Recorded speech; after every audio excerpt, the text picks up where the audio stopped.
آپ عزیزان توجہ فرمائیں، امیر المومنین نے خلفاء کے دور میں زیادہ زندگی امیر المومنین کی خلفاء کے دور میں گزری ہے۔ 25 سال گزرے ہیں، 3 خلیفہ کی حکومت تھی۔ کیا امیر المومنین جنگ بھول گئے تھے؟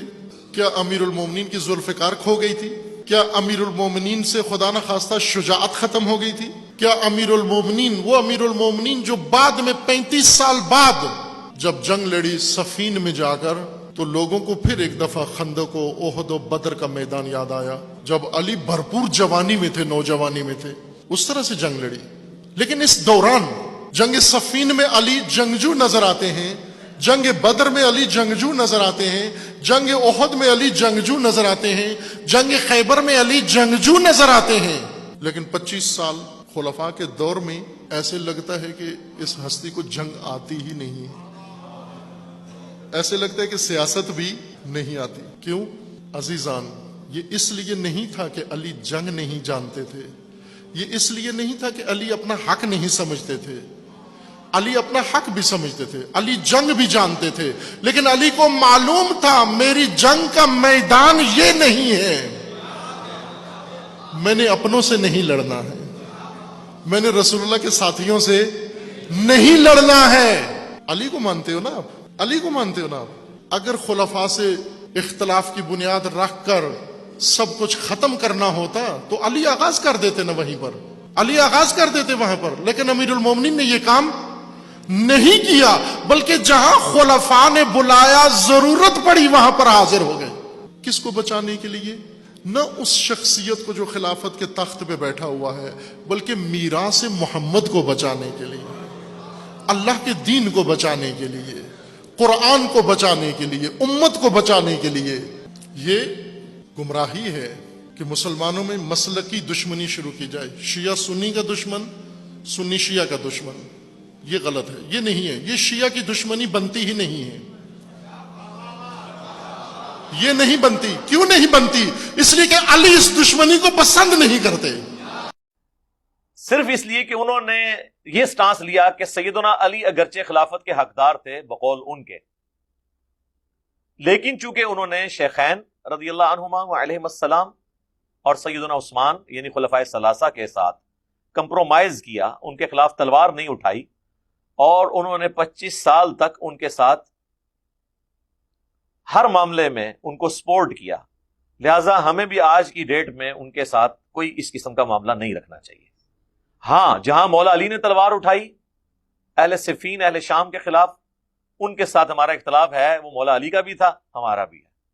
تو یہ انہوں نے ایک لاجیکل جینون بات کی۔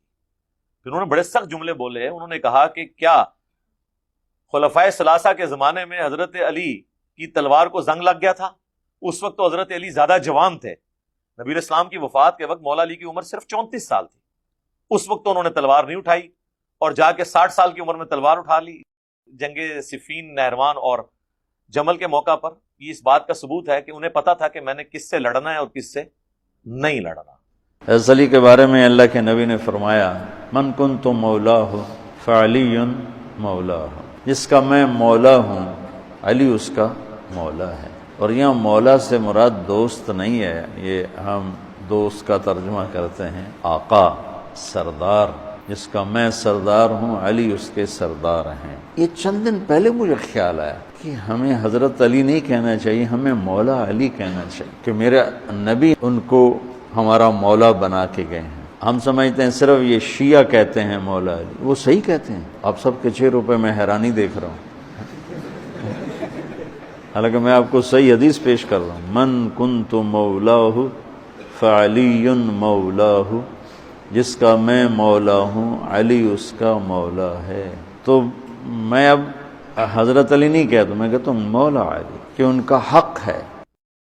کے بعد انہوں نے یہ رزلٹ نہیں نکالا کہ مولا علی کو آپ نے مدد کے لیے پکارنا ہے، انہوں نے کہا کہ سیدنا علی سے ہماری عقیدت ہونی چاہیے، اللہ کے نبی علیہ السلام نے انہیں ہمارا سرپرست بنایا ہے، بس عقیدت کا ایک معاملہ ہے، باقی یہ تو نہیں۔ مشکل کشا تو اللہ ہے، مولا علی بھی اللہ کو پکارتے تھے، ہمیں بھی اللہ ہی کو پکارنا ہے۔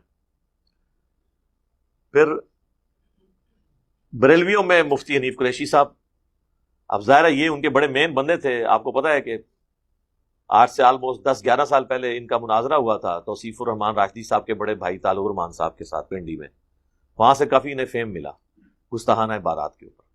اب اتنی فیم والا بندہ ہی اگر تھوڑا سٹانس لیتا اس حوالے سے تو اس کا فائدہ ہونا تھا. تو انہوں نے سیدنا علی حسن و حسین کے حوالے سے ایک ہارڈ لائن لی بریلویوں کے اندر. اہل حدیث میں بھی آپ دیکھ لیں، شیخ زبیلی زئی رحمہ اللہ تعالیٰ، مولانا اسحاق صاحب رحمہ اللہ تعالیٰ، یہ تو ایک بڑے بزرگوں میں سے تھے. اب دور حاضر میں حافظ عمر صدیق صاحب، انہوں نے ایک سٹانس لیا ہے. یزید جو ہے وہ ظالم و فاسق بادشاہ تھا جس کے دور حکمران میں اہل بیت کا قتل ہوا ہے، واقع حرہ اہل مدینہ صحابہ تابعین کا قتل ہوا ہے اور ان کو لوٹا گیا ہے، اور بیت اللہ پر لشکر کشی کی گئی ہے.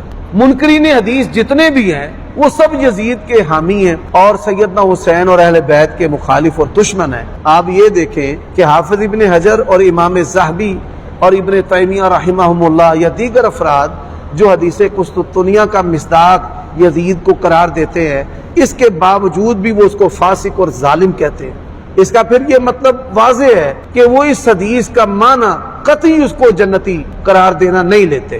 اللہ تعالیٰ ان لوگوں کو ہدایت نصیب فرمائے. اہل سنہ والجماعت کے اندر اسلام کی 14 صدیوں میں یزید کا کوئی حامی نہیں ہے. یہ منکرین حدیث کی کتابیں پڑھ پڑھ کر ان کا بیڑا غرق ہوا ہے. سیدنا حسن یا حسین یا علی رضی اللہ تعالی عنہم کی محبت میں اپنے آپ کو حسینی کہلوانا یہ بھی جائز و درست ہے. جب حضرت حسین رضی اللہ تعالیٰ عنہ کے ایمان پر سوال اٹھائے گئے کہ وہ 3 شرطیں پیش نہ کرتے تو ان کی اسلام پر موت ہی نہ ہوتی، جب ان کی صحابیت کا انکار کیا گیا، جب ان کے قتل کو قتل حق کہا گیا، جب نعوذ باللہ حضرت حسین کو غدار کہا گیا، یہ ساری چیزیں کتابوں میں بھی ہیں اور انٹرنیٹ میڈیا پر بھی ہیں. جب ایک عالم زندہ ہے اس سے آپ وضاحت لیں کہ بھائی پھر اس کے بعد فتویٰ لگائیں. فتویٰ دینا انتہائی حساس عمل ہے. یزید کی محبت نے اور عمر صدیق کی عداوت نے لوگوں کو اندھا کر دیا ہے کہ اس طرح کی غلطیاں کرتے پھرتے ہیں. جن لوگوں نے حدیث کے بغض میں یا میرے بغض میں اتفاق کیا نا، چھوٹا ہو بڑا ہو، ہم نے پھر ان کو چھوڑنا نہیں. ان کی گستاخیاں اور بے باکیاں جو صحابہ کے بارے میں ہے نا وہ ساری کھول کر باہر نکالیں گے. جب ہم نکال کر دکھائیں گے نا ان کے پیٹوں میں سے حضرت علی کی گستاخیاں، تو پھر کیا حالات ہوں گے. ان کے ذمہ دار یہ لوگ ہیں. اب پیسے جمع کرنا، ان پیسوں کو استعمال کرتے ہوئے مولویوں کو استعمال کرنا، یہ ساری چیزیں آپ کے سامنے ہیں. یہ 36 افراد کی بات کرتے نا، 3600 بھی اگر جمع ہو جائیں اللہ کی توفیق سے مجھے کوئی پرواہ نہیں. ان ساری چیزوں کے بعد میں عوام الناس سے یہ پوچھوں گا کہ یہ تمام علماء وہ ہیں جنہوں نے اپنے مکتب فکر کی صرف ایک بات سے اختلاف نہیں کیا، ان کو سمجھایا ہے کہ تمہارے اصول اور مبادی پر ہی یہ بات یوں نہیں یوں ہے، اور ہمارے ہی بزرگوں نے یہ بات یوں نہیں یوں لکھی ہے، لیکن تم نے دوسرے فرقے کی ٹسل میں اس بات کو دوسرے طریقے سے بیان کیا ہے. کوئی نئی بات نہیں انہوں نے کی. تو آپ دیکھ لیں وہ ایک دوسرے کے خلاف اتنے کلپ بنا رہے ہیں کہ اتنے کلپس وہ اپنے مخالفین دوسرے فرقے والوں کے خلاف نہیں بنا رہے. اس میں پھر ہم عرض کریں گے کہ اگر ایک مکتب فکر میں اختلاف رائے ہو جائے اور علماء اس طریقے سے اسے ٹریٹ کرتے ہیں اپنے اس عالم کو جس کی اتنی بڑی خدمات انہیں پھر یاد نہیں رہتی ہیں، تو ہمیں کیسے کوئی ہضم کرے گا؟ یعنی طارق جمیل صاحب اگر ہضم نہیں ہوئے ہیں دیوبند کے علماء کو، عمر صدیق صاحب ہضم نہیں ہوئے ہیں اہل حدیث کو، جواد نقوی صاحب اہل تشیع کو، اب یہ اس طرح کی باتیں کون سننے کے لیے تیار ہوتا ہے؟ ظاہر ہے یہ تو ایک فرقے کے اوپر پوری زد پڑتی ہے. تو یہاں پہ بھی یہی ہوتا ہے، کچھ عرصہ لوگ برداشت کرتے ہیں. لہٰذا اس کا بہتر طریقہ یہ ہے کہ میں تو ان علماء سے کہوں گا پبلک گیدرنگ میں جانے کی ضرورت ہی نہیں ہے. اب یہ بدلہ اتاریں گے، چھوڑیں گے نہیں. ہمارے بھی بعض معصوم بھائی نا ہمیں کہتے تھے آپ پبلک گیدرنگ میں جا کے خطاب کیا کریں. ہم نے انہیں کہا اس کا کوئی فائدہ نہیں، نقصان ہوگا. اللہ کا شکر ہے ہماری ویڈیوز کے ذریعے دعوت جو ہے وہ پوری دنیا میں پہنچ رہی ہے. تو ہم ایک ڈیکورم میں یہاں آپ دیکھیں ایک پراپر ماحول ہے جس میں ریکارڈنگ ہو رہی ہے. میں بھی ایک سکون کے ساتھ بیٹھا ہوا ہوں اور کوئی مجھے ٹینشن نہیں گفتگو کرنے کے دوران. تو شرح صدر بھی زیادہ ہوتا ہے. اس کی بجائے جا کے پبلک گیدرنگ میں بیٹھنے کا کیا فائدہ ہے؟ پبلک گیدرنگ آپ داتا دربار پہ جتنے بندے اکٹھے ہیں نا، پچھلے 10 سالوں کے بھی اکٹھے کر لیں، ہمارے 10 گھنٹے میں اس سے زیادہ لوگ ویڈیو دیکھ لیتے ہیں. تو ہمیں کیا ضرورت ہے کہ ہم جا کے کسی جگہ اوپن گیدرنگ کریں یا کہیں پہ گراؤنڈ میں جا کے بیٹھ کے تو بیٹھنے والوں کو بھی رسک میں ڈالیں اور اوپر ایک خبر بنوا لیں؟ ضرورت ہی کوئی نہیں ہے. تو یہ جو ہمیں کہتے ہیں نا 10x10 کے کمرے میں بیٹھ کے بات، سر 10x10 کے کمرے میں بیٹھ کے سکون سے بات ہوتی ہے. ویسے 10x10 کا نہیں ہے، یہ 20x60 کا ہے آلموسٹ، جو ہماری اکیڈمی ہے. ٹھیک ہو گیا جی.